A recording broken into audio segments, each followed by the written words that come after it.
ನಮಸ್ಕಾರ ಸ್ನೇಹಿತರೆ, ಎಲ್ಲರಿಗೂ ನನ್ನ ಯೂಟ್ಯೂಬ್ ಚಾನಲ್ಗೆ ಸ್ವಾಗತ. BA fifth sem history DSCC 9 ಅಧ್ಯಾಯ 2 ಪ್ಲಾಸಿ ಕದನ ಮತ್ತು ಬಕ್ಸರ್ ಕದನದ ಕಾರಣಗಳು ಮತ್ತು ಪರಿಣಾಮಗಳು.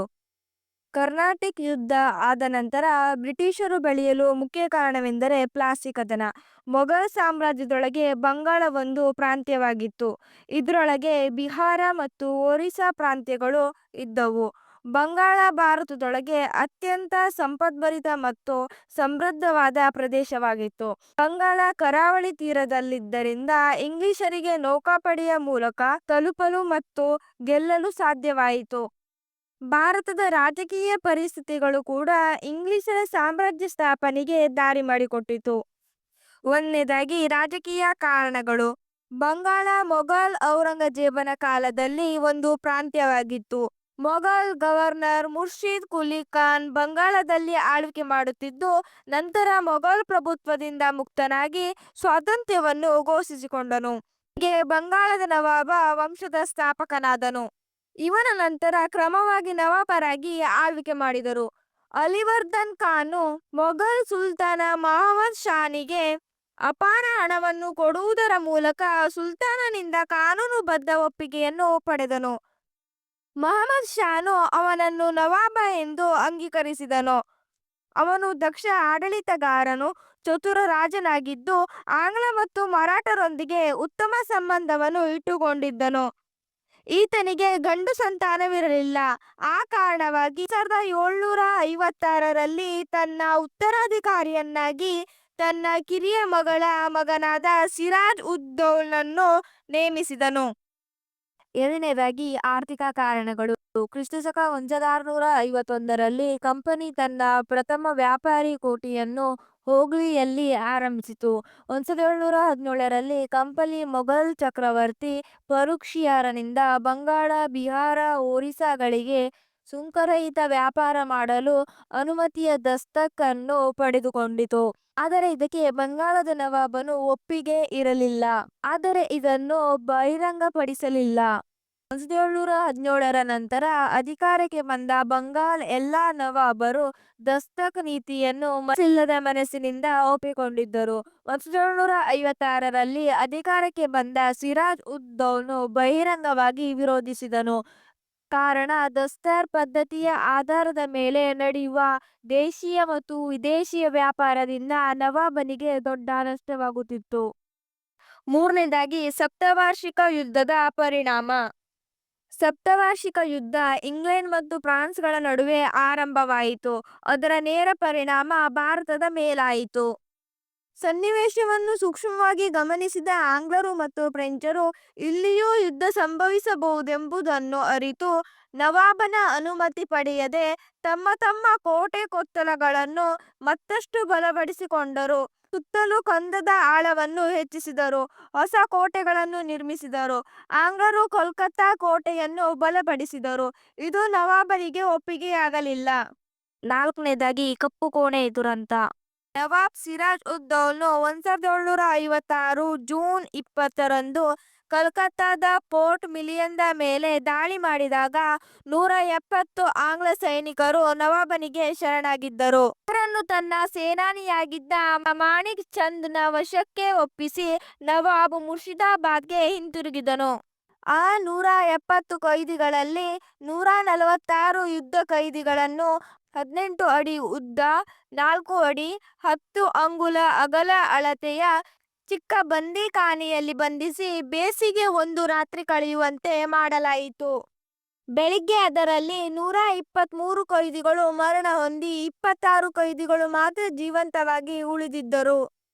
ಈ ಘಟನೆಯ ಸುದ್ದಿ ತಿಳಿದ ಮದ್ರಾಸಿನ ಆಂಗ್ಲ ಅಧಿಕಾರಿಗಳು ತಲ್ಲಣಗೊಂಡರಲ್ಲದೆ ಕಲ್ಕತ್ತಾ ಮೇಲೆ ದಾಳಿ ಮಾಡಲು ಸಮರ ಸಿದ್ಧತೆ ನಡೆಸಿದರು. ಇದು ಪ್ಲಾಸಿ ಕದನಕ್ಕೆ ನೇರ ಕಾರಣವಾಯಿತು. ಐದನೇದಾಗಿ ಅಲಿನಗರ ಒಪ್ಪಂದದ ಅತೃಪ್ತಿ. ಕಲ್ಕತ್ತಾದಲ್ಲಿ ನಡೆದ ಘೋರ ದುರಂತ ವಾರ್ತೆಯಿಂದ ಮದ್ರಾಸ್ ಕೌನ್ಸಿಲ್ ಕ್ರೋಧಗೊಂಡಿತ್ತು. ತಕ್ಷಣವೇ ಕೌನ್ಸಿಲ್ ಮದ್ರಾಸಿನಿಂದ ಸಮುದ್ರವಾಗಿ ವಾಟ್ಸನ್ನ ನಾಯಕತ್ವದಲ್ಲಿ ನೌಕಾಪಡೆಯನ್ನು ಭೂಮಾರ್ಗದಲ್ಲಿ ರಾಬರ್ಟ್ ಕ್ಲೈವ್ ನೇತೃತ್ವದಲ್ಲಿ 2400 ಸೈನಿಕರ ಪಡೆಯನ್ನು ಕಲ್ಕತ್ತಾದ ದಾಳಿಗೆ ಕಳುಹಿಸಿತು. 1757 ಜನವರಿ 2ರಂದು ಕಲ್ಕತ್ತಾದ ಅಧಿಕಾರಿಯಾದ ಮಾಣಿಕ್ ಚಂದ್ನಿಗೆ ಹಣ ಅಥವಾ ಲಂಚವನ್ನು ನೀಡುವ ಮೂಲಕ ಕಾಸಿಂ ಬಜಾರ್‌ನ್ನು ವಶಪಡಿಸಿಕೊಂಡನು. ನಂತರ ಕೆಲವೇ ದಿನಗಳಲ್ಲಿ ಹೋಗ್ಲಿಯನ್ನು ಕೂಡ ಆಂಗ್ಲರು ವಶಪಡಿಸಿಕೊಂಡರು. ವಿಶ್ವಾಸಿಕನಾದ ಮಾಣಿಕ್ ಚಂದ್ ಮೋಸ ಮಾಡಿದ್ದರಿಂದ ನವಾಬ ಆಂಗ್ಲರಿಗೆ ವಿರೋಧ ತೋರದೆ ಒಪ್ಪಂದಕ್ಕೆ ಸಿದ್ಧನಾದನು. 1756ರಲ್ಲಿ ನವಾಬ ಕಲ್ಕತ್ತಾವನ್ನು ವಶಪಡಿಸಿಕೊಂಡಾಗ ಆ ನಗರಕ್ಕೆ ಅಲಿನಗರ ಎಂದು ನಾಮಕರಣ ಮಾಡಿದ್ದನು. ನವಾಬನ ಅಂತ್ಯ ಅಥವಾ ದಮನಕ್ಕಾಗಿ ಸಮರಸಿದ್ಧ ಅಥವಾ ರಾಜಕೀಯ ಒಳಸಂಚು ನಡೆಸಿದನು. ಕೊನೆಯ ಕಾರಣ ರಾಜಕೀಯ ಒಳಸಂಚು. ಅಲಿನಗರ ಒಪ್ಪಂದದಿಂದ ತೃಪ್ತನಾಗದ ರಾಬರ್ಟ್ ಕ್ಲೈವ್ ಸಿರಾಜ್-ಉದ್-ದೌಲನ್ನು ಪದಚ್ಯುತಗೊಳಿಸಲು ಹುನ್ನಾರ ನಡೆಸಿದನು. ದಂಡನಾಯಕ ಮೀರ್ ಜಾಫರ್ ಇವರನ್ನು ಬಳಸಿಕೊಂಡನು. ಇವರೆಲ್ಲರೂ ಸೇರಿ ಒಂದು ವ್ಯವಸ್ಥಿತ ಪಿತೂರಿ ರೂಪಿಸಿದರು. ಕಲ್ಕತ್ತಾದ ಶ್ರೀಮಂತ ವರ್ತಕ ಅಮೀನ್ ಚಂದ್ನ ಮಧ್ಯಸ್ಥಿಕೆಯಲ್ಲಿ ಆಂಗ್ಲರು ಮೀರ್ ಜಾಫರ್‌ನೊಂದಿಗೆ ರಹಸ್ಯ ಒಪ್ಪಂದ ಮಾಡಿಕೊಂಡರು. ಈ ಒಪ್ಪಂದದ ಪ್ರಕಾರ 1ನೇದಾಗಿ ಯುದ್ಧ ಸಂದರ್ಭದಲ್ಲಿ ಮೀರ್ ಜಾಫರ್‌ನು ತಟಸ್ಥವಾಗಿರುವ ಮೂಲಕ ಆಂಗ್ಲರಿಗೆ ಸಹಾಯ ಮಾಡುವುದು. 2ನೇದಾಗಿ ಅದಕ್ಕೆ ಪ್ರತಿಯಾಗಿ ಮೀರ್ ಜಾಫರ್‌ನನ್ನು ಬಂಗಾಳದ ನವಾಬನನ್ನಾಗಿ ನೇಮಿಸುವುದು. 3ನೇದು ನವಾಬನು ಕಷ್ಟ-ನಷ್ಟ ಪರಿಹಾರವಾಗಿ 1,70,000 ರೂಪಾಯಿಗಳನ್ನು ಆಂಗ್ಲರಿಗೆ ಕೊಡುವುದು. 4ನೇದು ಯುದ್ಧದ ಸಮಸ್ತ ವೆಚ್ಚವನ್ನು ಮೀರ್ ಜಾಫರ್‌ನೇ ವಹಿಸಿಕೊಳ್ಳುವುದು. 5ನೇದು ಕಲ್ಕತ್ತಾ ಪ್ರದೇಶದ ಒಡೆತನವನ್ನು ಕಂಪನಿಗೆ ವಹಿಸಿಕೊಡುವುದು. 6ನೇದು ಜಮೀನ್ದಾರಿ ಹಕ್ಕುಗಳನ್ನು ಬಿಟ್ಟುಕೊಡುವುದು. ಹೀಗೆ 14 ಕರಾರುಗಳಿಗೆ ನವಾಬ ಒಪ್ಪಿಕೊಂಡನು. ಪ್ರತಿ ರಾಬರ್ಟ್ ಕ್ಲೈವ್‌ನು ತನ್ನ ಎಲ್ಲಾ ವ್ಯವಹಾರಗಳನ್ನು ಪೂರ್ಣಗೊಳಿಸಿಕೊಂಡು ಅಲಿನಗರ ಒಪ್ಪಂದದ ಕರಾರನ್ನು ಉಲ್ಲಂಘನೆ ಮಾಡಲಾಗಿದೆ ಎಂದು ನಮ್ಮ ವಿರುದ್ಧ ಫ್ರೆಂಚರ ಮೈತ್ರಿಯನ್ನು ಬೆಳೆಸಲು ಪ್ರಯತ್ನಿಸುತ್ತಿರುವಿರೆಂದು ಆಪಾದಿಸಿ ನವಾಬನಿಗೆ ಪತ್ರ ಬರೆದನು. ಈ ಪತ್ರಕ್ಕೆ ಸೂಕ್ತ ಉತ್ತರ ನಿರೀಕ್ಷೆಗೂ ಕಾಯದೆ ರಾಬರ್ಟ್ ಕ್ಲೈವ್‌ನು ತನ್ನ 3200 ಸೈನಿಕರು ಹಾಗೂ 10 ಬಂದೂಕುಧಾರಿಗಳೊಂದಿಗೆ 23 ಜೂನ್ 1757 ಮುರ್ಷಿದಾಬಾದಿನಿಂದ ದಕ್ಷಿಣಕ್ಕೆ 23 ಮೈಲಿಗಳ ದೂರದಲ್ಲಿ ಮಾವಿನ ತೋಪಿನ ಬಳಿ ಭಾಗೀರಥಿ ನದಿ ತೀರದಲ್ಲಿ ಪ್ಲಾಸಿ ಎಂಬಲ್ಲಿ ಬಂದು ತಲುಪಿದನು. ಈ ಮೊದಲೇ ಸಿರಾಜ್-ಉದ್-ದೌಲ ತನ್ನ 50,000 ಸೈನಿಕರೊಂದಿಗೆ ಪ್ಲಾಸಿ ಎಂಬ ಗ್ರಾಮಕ್ಕೆ ಬಂದು ತಲುಪಿದನು. ನವಾಬ ಸೈನ್ಯದ ನಾಯಕತ್ವ ವಹಿಸಿಕೊಂಡ ಮೀರ್ ಜಾಫರ್ ಮತ್ತು ಸೇನಾನಿ ರಾಯ ದುರ್ಲಭನು ಹೋರಾಡದೆ ತಟಸ್ಥವಾಗಿ ಉಳಿದನು. ಕ್ಲೈವ್‌ನು ಮಧ್ಯರಾತ್ರಿ ನವಾಬನ ಪಡೆಯ ಮೇಲೆ ಗುಂಡಿನ ಮಳೆ ಎರಗಿದನು. ನವಾಬನ ಕಡೆ 500 ಸೈನಿಕರು ಮತ್ತು ಮೀರ್ ಮದನ್ ಮರಣ ಹೊಂದಿದರೆ ಆಂಗ್ಲರ ಕಡೆ ಕೇವಲ 69 ಸೈನಿಕರು ಮರಣ ಹೊಂದಿದರು. ಇದರಿಂದ ಹೆದರಿದ ನವಾಬ ಮುರ್ಷಿದಾಬಾದ ಕಡೆಗೆ ಪಲಾಯನಗೈದನು. ಮೀರ್ ಜಾಫರ್‌ನ ಮಗ ಮೀರಾರ್‌ನು ನವಾಬನನ್ನು ರಾಜಮಹಲ್ ಎಂಬಲ್ಲಿ ಕೊಲೆ ಮಾಡಿದನು. ಕ್ಲೈವ್‌ನು 1757 ಜೂನ್ 24 ಮೀರ್ ಜಾಫರ್‌ನನ್ನು ಬಂಗಾಳ, ಬಿಹಾರ ಮತ್ತು ಒರಿಸ್ಸಾಗಳಿಗೆ ನವಾಬನೆಂದು ಘೋಷಿಸಿದನು. ಇದಕ್ಕೆ ಪ್ರತಿಯಾಗಿ ನವಾಬನು 24 ಪರಗಣಗಳ ಜಮೀನ್ದಾರಿ ಹಕ್ಕು ಆಂಗ್ಲರಿಗೆ ಬಿಟ್ಟುಕೊಟ್ಟನು. ಸೇನಾಧಿಕಾರಿಗಳಿಗೆ ಮತ್ತು ಕ್ಲೈವ್‌ನಿಗೆ 35,10,000 ರೂಪಾಯಿಗಳನ್ನು ಕಾಣಿಕೆಯಾಗಿ ಕೊಟ್ಟನು. ಫ್ರೆಂಚರ ಕೆಲವು ವಸಾಹತುಗಳು ಆಂಗ್ಲರ ವಶವಾದವು. ಕಂಪನಿಗೆ 1 ಕೋಟಿ ಹಣವನ್ನು ನೀಡಿದನು. ಪ್ಲಾಸಿ ಕದನದ ಪರಿಣಾಮಗಳು. ಪ್ಲಾಸಿ ಕದನ ಯುದ್ಧವೇ ಅಲ್ಲ, ಅದು ಹೆಸರಿಗೆ ಮಾತ್ರ ಯುದ್ಧ. ರಾಬರ್ಟ್ ಕ್ಲೈವ್‌ನ ಪಿತೂರಿಯ ಫಲ. ಸೈನಿಕ ದೃಷ್ಟಿಯಿಂದ ಅಷ್ಟೇನೂ ಮಹತ್ವವಾಗಿರಲಿಲ್ಲ. ಅದೊಂದು ಸಣ್ಣ ಜಗಳ. ಆದರೆ ಪರಿಣಾಮದ ದೃಷ್ಟಿಯಿಂದ ಅದ್ವಿತೀಯವಾಗಿದೆ. ಭಾರತದ ಇತಿಹಾಸದಲ್ಲಿ ನಿರ್ಣಾಯಕ ಯುದ್ಧಗಳಲ್ಲಿ ಒಂದಾಗಿದ್ದು, ಭಾರತದ ಅದೃಷ್ಟವನ್ನೇ ಬದಲಿಸಿತು. ಒಟ್ಟಾರೆ ನವಾಬನನ್ನು ಆಂಗ್ಲರಿಗೆ ಮಾರಾಟ ಮಾಡಿದ ಒಂದು ವ್ಯವಹಾರವಾಗಿದೆ. ಪ್ಲಾಸಿ ಕದನದ ಪರಿಣಾಮಗಳು. ಅವುಗಳಲ್ಲಿ 1ನೇದಾಗಿ ಮೀರ್ ಜಾಫರ್‌ನನ್ನು ಬಂಗಾಳದ ನವಾಬನನ್ನಾಗಿ ನೇಮಕ ಮಾಡಲಾಯಿತು. ನವಾಬನು ಹೆಸರಿಗೆ ಮಾತ್ರ ನವಾಬನಾಗಿದ್ದು, ಅಧಿಕಾರವೆಲ್ಲ ಬ್ರಿಟಿಷರ ಕೈಯಲ್ಲಿತ್ತು. 2ನೇದಾಗಿ ಸಿರಾಜ್-ಉದ್-ದೌಲನು ಸೋತು ಮರಣ ಹೊಂದಿದನು. ಆಂಗ್ಲರು ಅಂತಿಮ ವಿಜಯವನ್ನು ಸಾಧಿಸಿದರು. ಮೂರನೇದಾಗಿ ಮೀರ್ ಜಾಫರ್ನು ಆಂಗ್ಲರಿಗೆ ಕಲ್ಕತ್ತಾದ ಬಳಿಯ 24 ಪರಿಗಣೆಗಳ ಜಮೀನ್ದಾರಿ ಹಕ್ಕನ್ನು ಬಿಟ್ಟುಕೊಟ್ಟನು. ಐದನೇದಾಗಿ ನವಾಬ ಕಂಪನಿಗೆ 1 ಕೋಟಿ ರೂಪಾಯಿಗಳಷ್ಟು ನಷ್ಟ ಪರಿಹಾರವಾಗಿ ನೀಡಿದನು. ಬ್ರಿಟಿಷರ ಧನದಾಹವನ್ನು ತೀರಿಸಲು ನವಾಬ ಕೊನೆಗೆ ತನ್ನ ಅರಮನೆಯ ಪಾತ್ರೆಗಳನ್ನು ಮಾರಬೇಕಾಯಿತು. ಆರನೇದಾಗಿ ಫ್ರೆಂಚರ ಕೆಲವು ವಸಾಹತುಗಳು ಆಂಗ್ಲರ ವಶವಾದವು. ಏಳನೇದಾಗಿ ದಲ್ಲಾಳಿಯಾದ ಕಲ್ಕತ್ತಾದ ವ್ಯಾಪಾರಿ ಅಮೀನ್ ಚಂದನಿಗೆ ಏನೂ ಸಿಗಲಿಲ್ಲ. ಎಂಟನೇದಾಗಿ ಇಂಗ್ಲಿಷರು ಖಾಸಗಿ ವ್ಯಾಪಾರ ನಡೆಸಲು ಸಂಪೂರ್ಣ ಪ್ರಮಾಣದ ತೆರಿಗೆ ವಿನಾಯಿತಿ ಪಡೆದರು. ಒಂಬತ್ತನೇದಾಗಿ ಈ ಕದನದಿಂದ ಆಂಗ್ಲರು ಬಂಗಾಳದ ಮೇಲೆ ಸಂಪೂರ್ಣ ಅಧಿಕಾರ ಹೊಂದಿದರು. ಭಾರತದ ಮೇಲೆ ಪ್ರಭುತ್ವ ಪಡೆಯಲು ಇದು ಅವರಿಗೆ ಸಹಕಾರಿಯಾಯಿತು. ಹತ್ತನೇದಾಗಿ ಸಾಮ್ರಾಜ್ಯ ವಿಸ್ತರಣೆ ಮತ್ತು ಸಮೃದ್ಧಿ ಆಂಗ್ಲರಿಗೆ ದೊರೆತಿದ್ದರಿಂದ ಆರ್ಥಿಕವಾಗಿ ಬಲಿಷ್ಠರಾಗಲು ಬಲಾಢ್ಯ ಸೈನ್ಯ ಕಟ್ಟಲು ಸಾಧ್ಯವಾಯಿತು. ಕಂಪನಿ ಕಲ್ಕತ್ತಾದಲ್ಲಿ ಪ್ರಥಮ ಟಂಕಶಾಲೆಯನ್ನು ಸ್ಥಾಪಿಸಿತು. ಹನ್ನೊಂದನೇದಾಗಿ ಹಿಂದೂಗಳು ಮಹಮ್ಮದೀಯರ ಆಳ್ವಿಕೆಯಿಂದ ಅತೃಪ್ತರಾಗಿದ್ದರೆಂದು ಅವರ ಬೆಂಬಲ ಪಡೆದರೆ ಇಲ್ಲಿ ಅಧಿಕಾರ ಸ್ಥಾಪಿಸಬಹುದೆಂಬ ಪಾಠ ಕಲಿತರು. 12ನೇದಾಗಿ ಈ ಕದನವು ದೇಶೀಯ ದೊರೆಗಳ ಸೈನಿಕ ದೌರ್ಬಲ್ಯವನ್ನು ಪ್ರದರ್ಶಿಸಿತು. 13ನೇದಾಗಿ ಪ್ಲಾಸಿ ಕದನದ ವಿಜಯವು ಬಕ್ಸರ್ ಕದನಕ್ಕೆ ಸ್ಫೂರ್ತಿಯಾಯಿತು. ಬಕ್ಸರ್ ಕದನ 1764. ಪ್ಲಾಸಿ ಕದನ ಆಂಗ್ಲರನ್ನು ಬಂಗಾಳದ ರಾಜಕೀಯದಲ್ಲಿ ಪ್ರಬಲ ಶಕ್ತಿಯಾಗಿ ಪರಿವರ್ತಿಸಿದರೆ, ಬಕ್ಸರ್ ಕದನ ಆಂಗ್ಲರನ್ನು ಇಡೀ ಉತ್ತರ ಭಾರತದ ಶಕ್ತಿಯನ್ನಾಗಿಸಿತು. ಬಕ್ಸರ್ ಕದನಕ್ಕೆ ಕಾರಣ. 1ನೇದಾಗಿ ರಾಜಕೀಯ ಕಾರಣಗಳು. ಬಂಗಾಳದ ಹೊಸ ನವಾಬನಾದ ಮೀರ್ ಕಾಸಿಂನ ಆರ್ಥಿಕ ಮತ್ತು ರಾಜಕೀಯ ಬೆಳವಣಿಗೆಯನ್ನು ಆಂಗ್ಲರು ಸಹಿಸಲಿಲ್ಲ. ಅವನ ಪ್ರಾಬಲ್ಯ ಅವರಲ್ಲಿ ಅಸೂಯೆ ಮೂಡಿಸಿತು. ನವಾಬನು ಆಂಗ್ಲರೊಂದಿಗೆ ಮಾಡಿಕೊಂಡ ಒಪ್ಪಂದ ಪ್ರಕಾರ ಎಲ್ಲವನ್ನೂ ತೀರಿಸಿ ಋಣಮುಕ್ತನಾಗಿ ಸ್ವತಂತ್ರ ದೊರೆಯ ಹಾಗೆ ವರ್ತಿಸತೊಡಗಿದನು. ಅವರೊಂದಿಗೆ ಅಧಿಕಾರ ಹಂಚಿಕೊಳ್ಳಲು ಇಚ್ಛಿಸಲಿಲ್ಲ.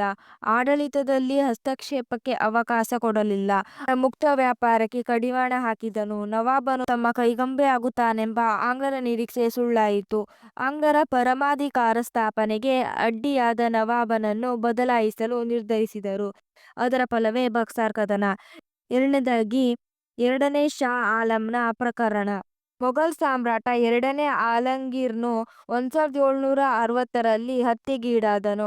ಅವನ ಮಗನಾದ ರಾಜಕುಮಾರ ಶಹಜಾದ್ ತಕ್ಷಣ ತಾನು ಮೊಘಲ್ ಸಾಮ್ರಾಟನೆಂದು ಘೋಷಿಸಿಕೊಂಡು ಸಿಂಹಾಸನವೇರಿದನು. ಎರಡನೆಯ ಶಾ ಆಲಂ ಎಂಬ ಬಿರುದು ಧರಿಸಿದನು. ದೂರದೃಷ್ಟಿಯಿಂದ ಇಂಗ್ಲಿಷರು ಸುಲ್ತಾನನಿಂದ ರಾಜಕೀಯ ಲಾಭವನ್ನು ಪಡೆಯಲು ಪತ್ರವ್ಯವಹಾರ ನಡೆಸಿದರು. ಶಾ ಆಲಂನನ್ನು ಮೊಘಲ್ ಚಕ್ರವರ್ತಿ ಎಂದು ಒಪ್ಪಿಕೊಳ್ಳುವಂತೆ ನವಾಬ್ ಮೀರ್ ಕಾಸಿಂನ ಮೇಲೆ ಒತ್ತಡ ಹೇರಿದರು. ಆದರೆ ಇಂಗ್ಲಿಷರು ಶಾ ಆಲಂನೊಡನೆ ಸೇರಿ ತನ್ನ ವಿರುದ್ಧ ಪಿತೂರಿ ಮಾಡಬಹುದೆಂದು ಸಂಶಯಿಸಿದ ನವಾಬ ಮೊಘಲ್ ಚಕ್ರವರ್ತಿ ಎಂದು ಒಪ್ಪಿಕೊಳ್ಳಲಿಲ್ಲ. ಇದು ಇಂಗ್ಲಿಷರು ಮತ್ತು ನವಾಬನ ನಡುವೆ ವೈರತ್ವ ಬೆಳೆಯಲು ಕಾರಣವಾಯಿತು.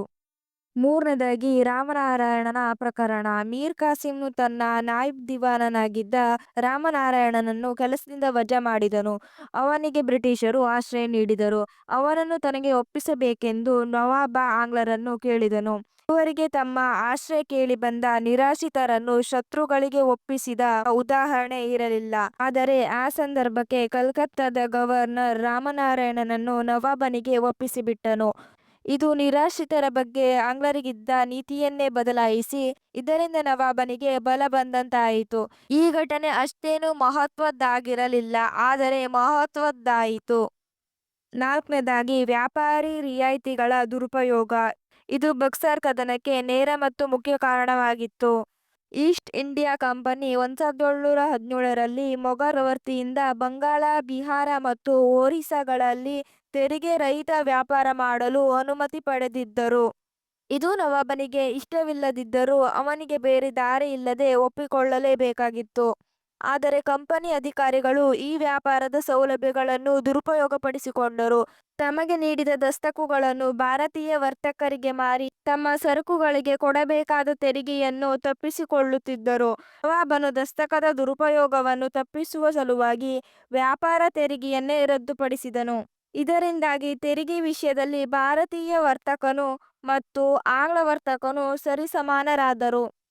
ಇದರಿಂದ ಕಂಪನಿಯ ವಾಣಿಜ್ಯ ಹಿತಕ್ಕೆ ಧಕ್ಕೆಯಾಯಿತು. ಭಾರತೀಯ ವರ್ತಕರ ಮೇಲೆ ವ್ಯಾಪಾರ ತೆರಿಗೆಯನ್ನು ಹೇರಬೇಕೆಂದು ಆಂಗ್ಲರು ನವಾಬನ ಮೇಲೆ ಒತ್ತಡ ತಂದರು. ನವಾಬ ಅದಕ್ಕೆ ಒಪ್ಪಲಿಲ್ಲ. ಇದು ಬಕ್ಸರ್ ಕದನಕ್ಕೆ ಕಾರಣವಾಯಿತು. ಕದನದ ಗತಿ. ಕ್ರಿಸ್ತಶಕ 1764 ಅಕ್ಟೋಬರ್ 22ರಂದು ಗಂಗಾ ನದಿಯ ತೀರದಲ್ಲಿ ಬಕ್ಸರ್ ಎಂಬಲ್ಲಿ ಕದನ ನಡೆಯಿತು. ಒಕ್ಕೂಟದ ಸೈನ್ಯದಲ್ಲಿ 50,000 ಸೈನಿಕರಿದ್ದರು. ಇವರ ನಾಯಕತ್ವವನ್ನು ಮೀರ್ ಕಾಸಿಂ ಫೂಜಾ ಉದೌಲ್ ಮತ್ತು ಎರಡನೇ ಶಾ ಆಲಂ ವಹಿಸಿಕೊಂಡಿದ್ದರು. ಆಂಗ್ಲ ಸೈನ್ಯದಲ್ಲಿ 7,000 ಸೈನಿಕರಿದ್ದರು ಮತ್ತು 20 ಬಂದೂಕುಧಾರಿಗಳಿದ್ದರು. ಇದರ ನಾಯಕತ್ವವನ್ನು ಬಂಗಾಳದ ಗವರ್ನರ್ ವಹಿಸಿಕೊಂಡಿದ್ದರು. ಭೀಕರ ಕದನ ಒಂದೇ ದಿನಕ್ಕೆ ಮುಕ್ತಾಯವಾಯಿತು.